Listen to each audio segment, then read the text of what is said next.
What if your biggest cybersecurity threat facing your business isn't in your cloud infrastructure or around any of your endpoints, but right there in your browser toolbar?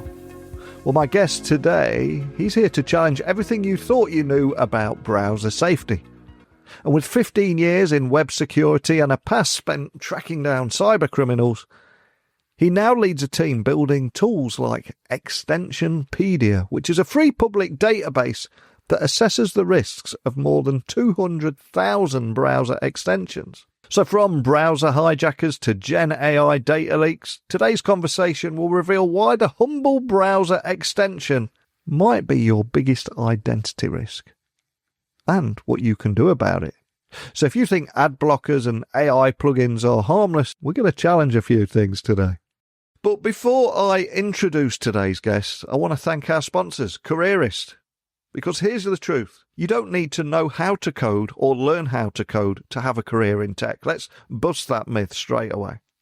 And Careerist QA Bootcamp is a proven launchpad for career changes.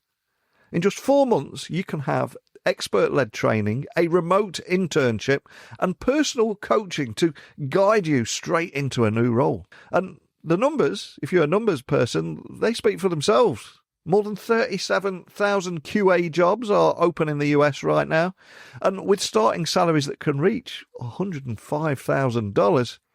Not to mention the fact that graduates are working across 42 different states, and the program has earned a very respectable 4.7-star Trustpilot rating, combined with the fact that if you don't land a job, Careers will give you your tuition fees back. So there seems very little risk here. The only risk is, in fact, that seats are limited for the upcoming cohorts, and that's why I'm working with Careerists to get this message out there. So please check the link in the description to get started. And with that, it's now time to introduce you to today's guest and sit back and enjoy today's interview.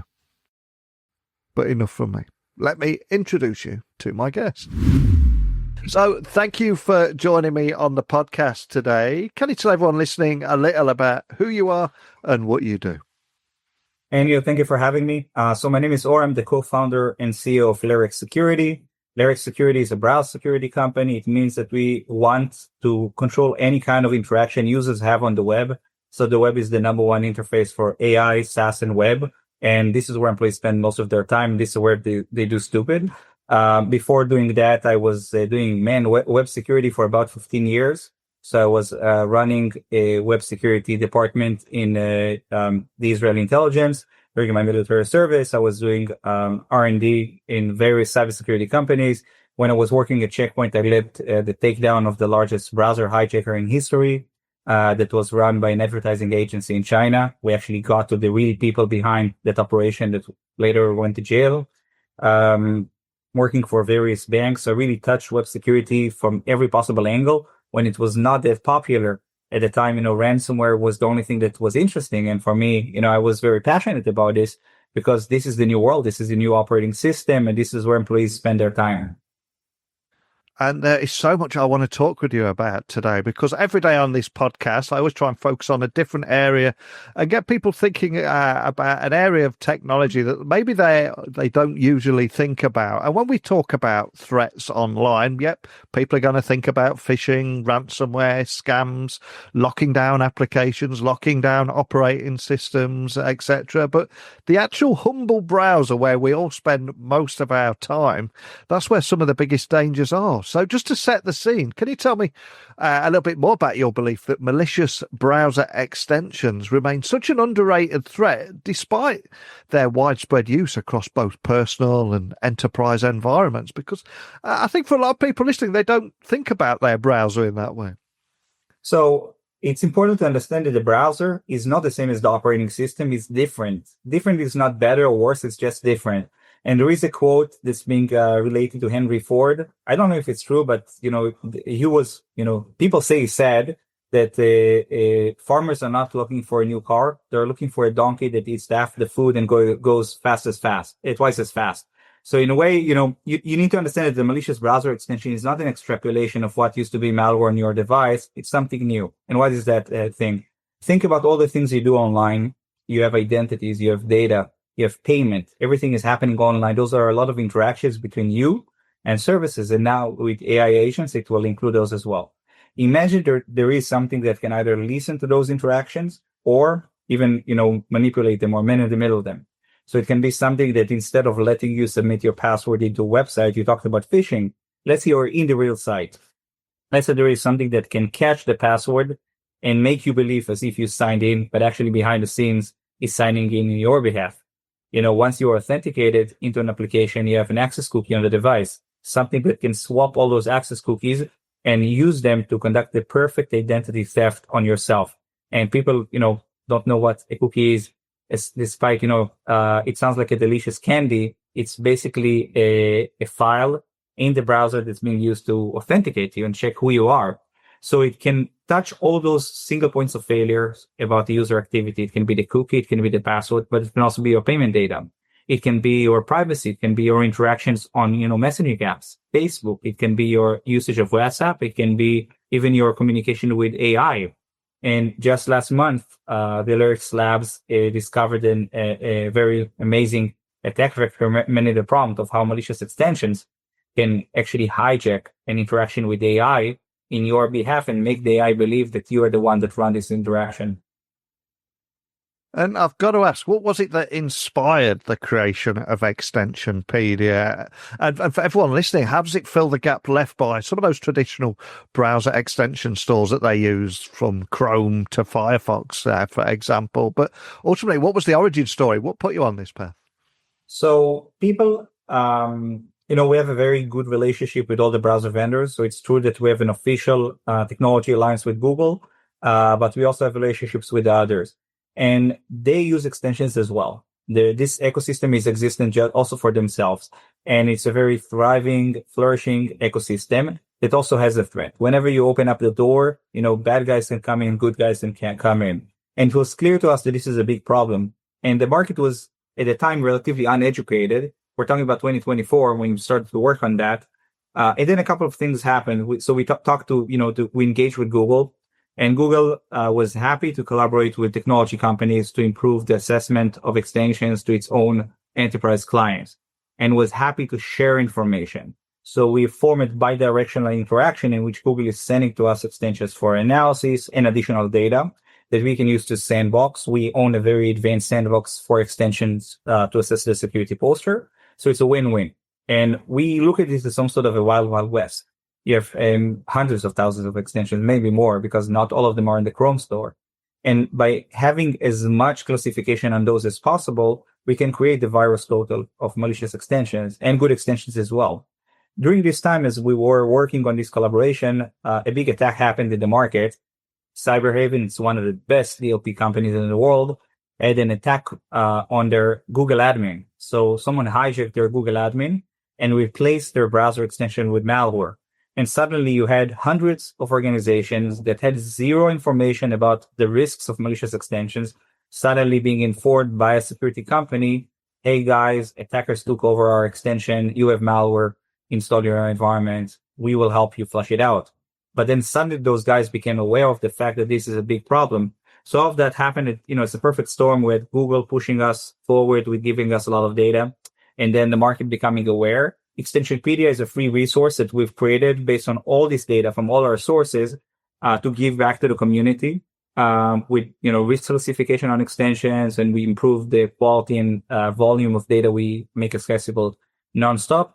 Eventually, the LayerX customers get much, much more. So it's not like we're giving it away for free, but in a way we help the ecosystem get to the to the basics, to the fundamentals. And I believe that every security vendor must provide a little bit back to the community to show that it's serious, that it's really taking security seriously. And at the moment, LayerX has the best and largest pre-scanned library of extensions in the market, with hundreds of thousands of pre-scanned extensions that we monitor nonstop. And if something pops up as malicious, our customers always tell us you caught it first. And to help people listening understand how it works, can you just walk me through how you assess risk for each extension and what data points or behaviors are most revealing when looking and flagging potential threats? Right. So a malicious extension will never call itself on the Chrome store, I am malware. It would typically be something else. So I don't know. I'm a big fan of soccer.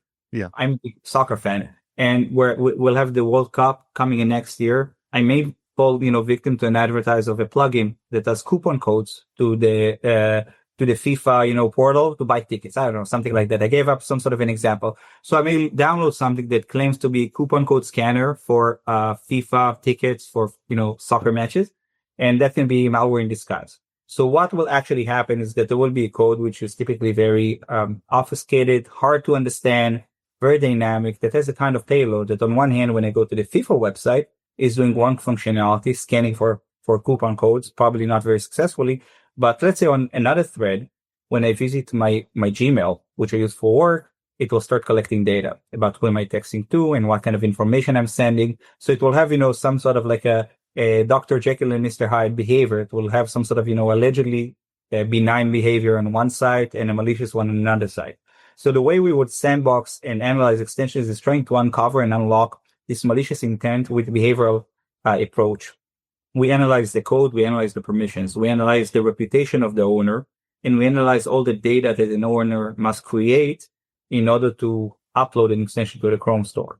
Then we sandbox the extension dynamically, trying to understand where is it sending data to, what kind of command and control servers it's communicating with, and scanning for patterns of code hiding something or known malicious code behaviors. So the fact, let's say that something is advertising itself, I go back to my example as a FIFA coupon code scammer, but its code is very, very messy. It tries to hide something. It's clear it's trying to hide something. In addition, there is very negative reputation of the owner. It seems like an email address that's was used in the past by a hacker. So we can take all these data points and check them in order to assess the risk of an extension. Now, eventually in real life, what will happen? It can be, for example, some sort of a legitimate extension, like a dark mode for some sort of a site. And then the guy that started the extension will cash out, sell it to someone else. And that really happens a lot.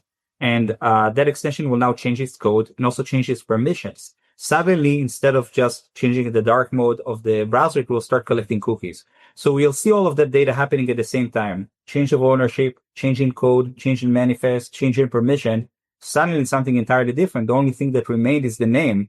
But behind the name, everything else is different. And that really allows us to get better understanding and classification. And I suspect you've just set off quite a few light bulb moments in IT departments around the world, because many organizations, they allow their users to install their own browser extensions. So for anybody listening to that and thinking we need to be doing something here, how should IT leaders maybe rethink a policy now around their browsers that their staff are using, and especially when tools like Extensionpedia exist now? Look, it's a double-edged sword. I don't think a lot of security leaders are today in a position to say no to productivity. The conversation with the board, with the CFO, CIO, pretty much everyone is about risk balance. And there is more and more productivity within browser extensions. Think about it more in the strategic context. It used to be something that typically developers were using for testings, and you had ad blockers and password managers that got in and were, allowed. And then you had productivity tools like Grammarly and other productivity tools. But now you have AI extensions, and AI here, AI there. And then you have extensions for personal use. So the number of potential extensions you use is growing exponentially. I think the big tilt is when a lot of your providers, IT providers, say, we have an extension. If you use that, it improves the productivity of our tool. So you should use the Salesforce extension together with Salesforce. And it's an amazing extension, does so much good. I'm using it nonstop. So they have to allow more and more extensions. At the beginning, many of them were just running some sort of an allow list, saying how many extensions, should we use eventually? 5, 10, LastPass, some sort of an ad blocker. But they see that the list is growing for dozens and hundreds. And eventually it doesn't really stop the attack. So they must go for a modern risk-based approach, which is nonstop scanning everything, never trust, always check. And you have to do that with some sort of a dynamic scanning capability. It's impossible to do it from outside the browser for many reasons, but basically, since the browser is kind of like an endpoint of itself, from the outside, from the regular endpoint, it's really hard to see what's going on inside. So your antivirus, EDR, or mobile, the device management tool, they can't really understand what's happening inside the browser, and you need to manage and own those browsers. Now we have a couple of AI browsers coming to the market, and OpenAI is about allegedly to launch its own browser. We'll have more browsers and more kinds of attacks and more sensitive data happening inside the browser. So it will kind of complete this revolution when it's clear that it's happening. Your most valuable data is there, and extensions are there to stay because the business will push to have them. And if you want to really secure the business, you need to apply a risk-based adaptive control in which extensions are allowed and restrict them if needed. And from the outside looking in, the integration with Chrome Enterprise feels like quite a milestone for you guys. So I'm curious, what does that partnership enable you that wasn't possible before for enterprise customers? So it's a couple of things. First of all, do you like extreme sports? There are those people that jump off buildings, and every time they look for a taller building to jump off from. And let's talk about scale in cybersecurity. That's the extreme sport of vendors. There is no scale in the world like Google scale. You get, the highest volume of data. You prove to be, the most athletic architecture you can have, and you get the best visibility in the market. Eventually, this partnership lets us have the largest library and the best data. Today, the age of AI, everyone is using the same models. You really compete on what kind of data you have, and we have better data than anyone else on extensions. It proves to our customers that we're really good because they understand that we managed to win the heart of Google as well. And it's also feeding the ecosystem. So it creates a very healthy and positive relationship. There is most security vendors are considered, spammers, and there is no valuable interaction. If I'm able to give away value for free, it shows that I'm really good at what I'm doing and I'm, serious in business. Eventually for our customers, it means that we will lead this use case of extension risk in the enterprise. And now as they unlock AI browsers and enable them, we can be their number one trusted partner to do it in a secure manner.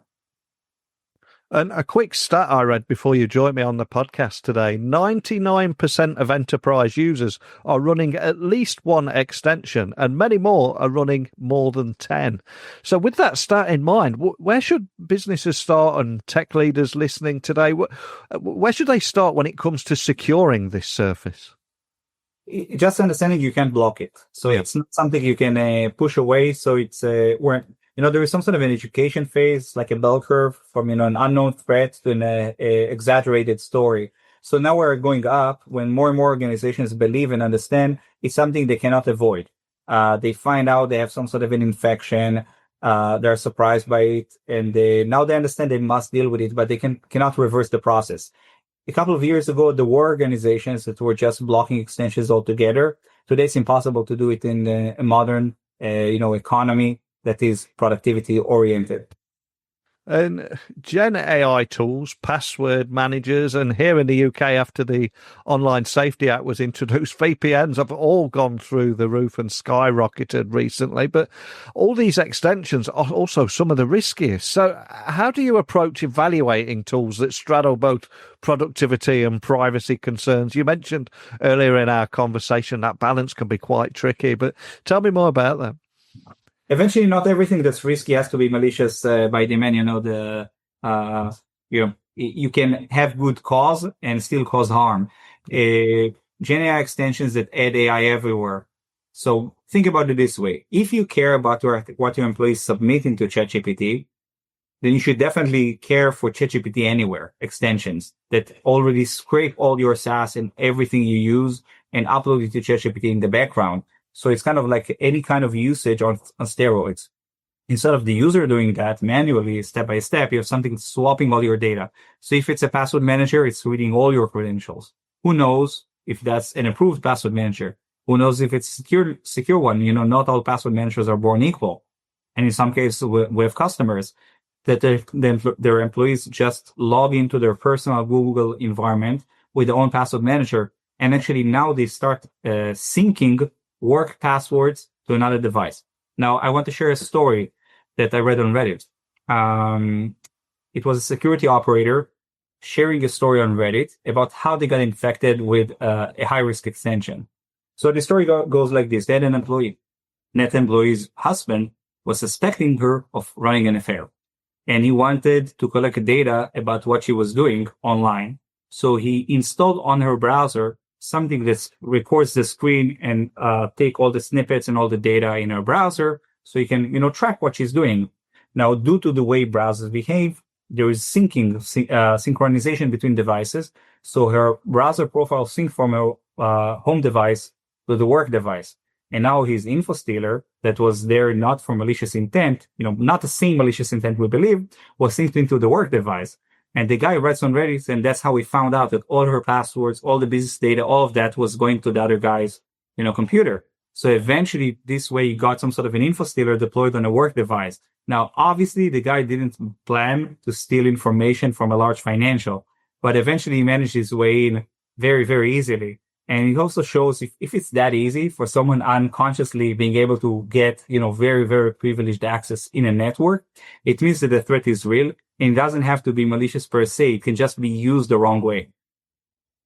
Wow. And if we were to dare to look even further ahead, how do you see that role of the browser evolving in enterprise security? And equally, what's next for you guys as this shift accelerates? You must be continuously moving and evolving with the threats too. So tell me more about them. So the browser is where employees spend most of their time. So any kind of risk associated with your users will go more and more into the browser. And I believe that the email will be consumed in the browser and all the SaaS applications will be consumed in the browser as well. It's a one-way street. And I think the best proof of that is that all the AI companies are now launching their own browsers. And, it's not like, wearing a new outfit. It's not like cutting your hair. It's a decision you make, which is very, very strategic. You are investing a lot of money in that. It means that they believe that the browser is where most AI interaction of AI to user, so artificial intelligence to natural stupidity, that will occur in the browser. True, there will be AI everywhere. There will be agents talking to agents, but every user interaction will consolidate into the browser. And eventually it will just highlight and increase the importance of the browser for anything. For productivity, for security, for availability, for pretty much everything. Considering all of that, we'll see an expansion on the risks in the browser, and the value of running the browser and managing the browser will grow. For a CISO, for a Chief Information Security Officer, when they hear a pitch about a new threat, a threat to a CISO is like a beer to a British. You've seen them. You know how they like. You already are used to them. The question is, where do you get the best ROI? And where can you get the highest risk reduction while still fitting the business requirements? When more and more and more is moving into the browser, when eventually 95% of user-initiated risks will occur online in the browser at the last mile, it means that the value from owning the browser and managing them will just grow. Well, thank you so much for sitting down and sharing your insights today, and also shining a light on how malicious browser extensions could be hiding inside your browser and inside the browser that all your teams are working throughout an organization. And before I let you go, though, I'm going to ask you to leave. I'm going to see if there's something we can do for you, actually, because some of the biggest names in business, VC funding and tech have either been guests or maybe listened to this podcast. So is that a person you'd love to have a private breakfast or lunch with? Because he or she might just get to hear this, but who would it be and why? Let's see what we can manifest. If I could have lunch with Warren Buffett, I would have loved to do that, because I think also the values that are behind his strategies, ideology, how he sees building, I find it fascinating. I would have loved to catch, lunch with him. And if he can't, I'll do that with Ryan Reynolds as well. Man, why Ryan Reynolds? I've got to go there. You've got one very sensible answer and completely on the flip. Is it to do with Wrexham because you're a soccer fan? I think because he's a founder that has different lines of business, and he was able to innovate and disrupt different categories while still keeping a sense of humor. And when you do that, you don't come across as arrogant. And I think in business strategy, the ability to, be versatile and still come across as an approachable person, that's the best Swiss knife a founder can have. 100% agree with you. Well, we'll throw that out into the universe. Let's see what we can make happen there. And for everybody listening, wanting to find out more information on anything we talked about today, how you can help, etc., where would you like to point everyone listening? You're welcome to visit LayerXSecurity.com. Follow us on LinkedIn, follow us on X, follow us everywhere. We share a lot of information. We have a lot of resources online. You can check your own extensions on our Extensionpedia. And you're also welcome to reach out to the security team. We try to be engaged in conferences. So if you ever get to DEF CON B-sides, like it, we'll definitely be there. Awesome. Well, I'll add links there to make it easy for people to find you. And you've shined a light on an incredibly important topic today, because I think the one thing that unites me, you, and everybody listening is we all use browser extensions at home, in the office, at work, wherever we're working. But the big question that you've posed here is, can you trust that ad blocker, that coupon finder? And can you trust it not to steal your identity or your logins? And sadly, the answer is often no, because malicious browser extensions are the most underrated identity security threats to both individuals and enterprises. And for people hearing this message for the first time today, I'd love them to get involved and contact me or you. Tell me more about your experiences. But more than anything, just thank you for starting this conversation today. Thank you very much, Rip. So the next time you install that helpful coupon finder or AI chatbot extension, ask yourself, who's really watching? As my guest made crystal clear today, browser extensions are no longer just productivity boosters. They are potential gateways for data theft, identity compromise, and even AI manipulation. So if this episode got you thinking or slightly sweating, check out their website. I'll put it in the show notes, and also run a few checks in Extensionpedia. You might be surprised at what's been hiding in your browser in plain sight all along. But over to you. How does your organization approach browser security? Do your teams freely install extensions? Have you ever had a browser-based security scare? Let me know. I'd love to hear your stories. But that's it for today, so please drop by techtalksnetwork.com to find out more information on how you can contact me and lots of other episodes. But that's it for today. Thanks for listening as always. Bye for now.